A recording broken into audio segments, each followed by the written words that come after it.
నమస్కారం.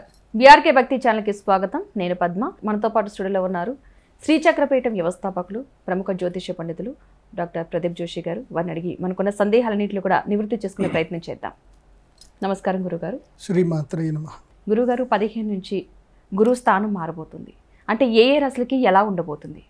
శ్రీ గురుభ్యో నమః. శ్రీమాత్రే నమః. దేవానాం చ ఋషీణాం చ గురుం కాంచన సన్నిభం వందనీయం త్రిలోకేశం తం నమామి బృహస్పతి. శ్రీమాత్రే నమః. ఇందాక ఒక శ్లోకం చెప్పాను. దేవానాం చ గురూణాం చ దేవానాం చ ఋషీణాం చ గురుం కాంచన సన్నిభం. అంటే దేవతలకు మరియు ఋషులకు ఆయన గురువు ఎలా ఉంటాడు అంటే కాంచన సన్నిభం, అంటే బంగారు మేణి వర్ణములో మెరుస్తూ ఉంటాడు. కాంచన సన్నిభం. వందనీయం త్రిలోకేశం, అంటే 3 లోకాలకు కూడా ఆయన గురువు. వందనీయం తం నమామి బృహస్పతి. ఆ బృహస్పతి గ్రహానికి నమస్కారం. బృహస్పతి గ్రహము అదృష్ట యోగప్రదమైనటువంటి గ్రహము. ఉన్నటువంటి నవగ్రహాల్లో సంపదను, స్థైర్యాన్ని, సంతానాన్ని, అదేవిధంగా ధర్మబద్ధమైనటువంటి మార్గాన్ని, ఇవన్నీ కూడా ప్రసాదించేది గురుగ్రహం. ఇక దాని తర్వాత last and final and the best, అంటే ఈ సంవత్సరం నంబర్ 1 ఎవరికి బాగా కలిసి వస్తాడు అంటే గురుగ్రహము సింహరాశి వారికి కలిసి వస్తాడు. సింహరాశి వారికి 11వ ఇంట్లో గురువు వస్తున్నాడు. అయితే వీళ్ళకి కేవలం 8 నెలలు మాత్రమే యోగిస్తాడు. బాగా గుర్తుపెట్టుకోండి, 8 నెలలు మాత్రం యోగిస్తాడు. మే నుంచి అక్టోబర్ వరకు, అక్టోబర్ దాటితే మళ్ళీ ఫిబ్రవరి నుంచి ఏప్రిల్, మే, ఈ 3 నెలలు మాత్రం కలిసి వస్తాడు. మళ్ళీ మిగతా టైం దేంట్లో కూడా కలిసి రాడు. బాగా గుర్తుపెట్టుకోండి. ఎందుకోసమంటే గురువు వక్రత్వంలోకి వెళ్తాడు. ఒక 2 నెలలు వక్రత్వంలోకి వస్తాడు, 2 నెలలు ద్వాదశంలోకి వస్తాడు.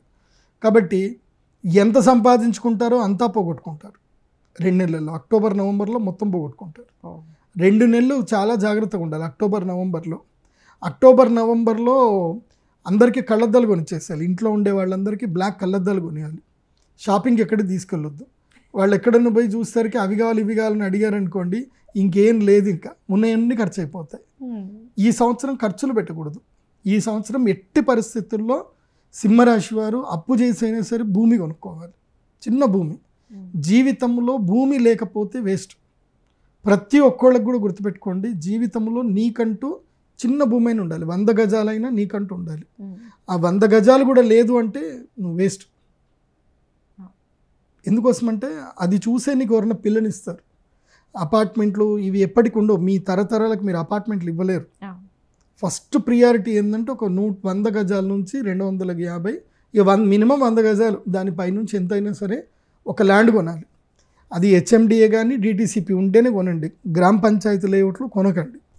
ఎందుకోసమంటే ఈ మధ్య నాకు చాలా ఎక్స్పీరియన్స్ అయ్యాయి. వాడు ఏదో గ్రామ పంచాయతీ లేఅవుట్లో కొనుక్కున్నారు, దానికి రెగ్యులేషన్ లేవు, ఏమీ లేవు. తీరా వచ్చి దాని మీద 10 కేసులు వచ్చి పడి పెట్టిన పెట్టుబడి అంతా పోయింది. వాళ్ళకి ఏం చేయలేకపోతున్నారు. అదే డిటిసిపి హెచ్ఎండిఏ అనుకోండి, క్లియర్గా ఉంటాయి. సో హైదరాబాద్లో కానీ మీరు ఎక్కడైనా సరే కొనుక్కున్నా డిటిసిపి లేఅవుట్లే కొనుక్కోండి. లేదంటే మీకు కూడా మీ అక్కడ ఏదైతే కనుక మీ గవర్నమెంట్ ఆధారితంగా అది నిర్ధారణ చేసి దాంట్లో ఏ డిస్ప్యూట్ లేవు అనుకుంటేనే కొనండి. ఎందుకోసమంటే భూమి చాలా ఉంది, కానీ లీగలైజ్డ్ భూమి అంటే అధికారికంగా చాలా బాగా ఉండి లిటిగేషన్ లేని ల్యాండ్లు చాలా కొంచెమే ఉంటాయి. ఎంత భూములు ఉన్నా లిటిగేషన్ ల్యాండ్ దొరకవు. లిటిగేషన్ ల్యాండ్ దొరికితే మాత్రం, లేని ల్యాండ్ దొరికితే మాత్రం హ్యాపీగా కొనుక్కోండి. ఈ సంవత్సరం సింహరాశి వారు భూమి కొనుక్కోవాలి.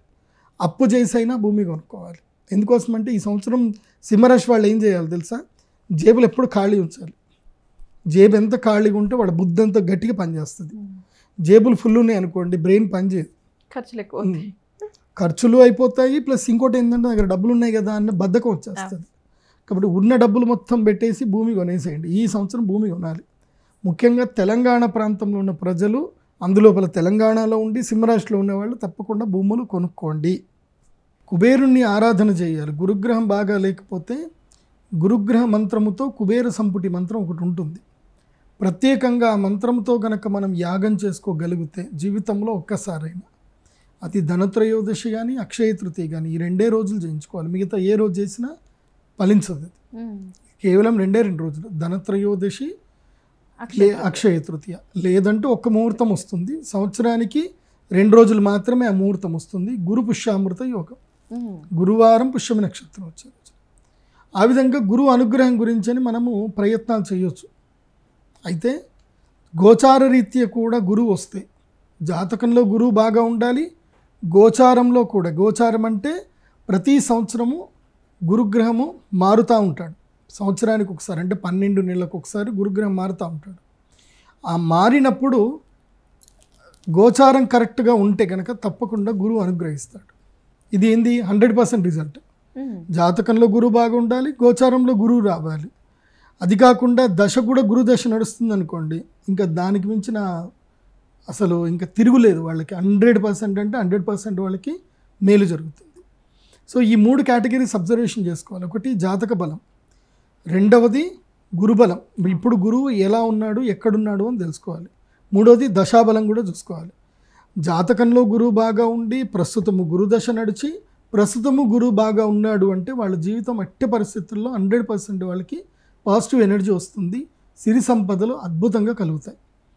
అయితే గురుదశ ఎవరికి ఉంది అని ఎట్లా తెలుసుకోవాలి అని అంటే జాతకం కావాలి, దశలు కూడా చూసుకోవాలి.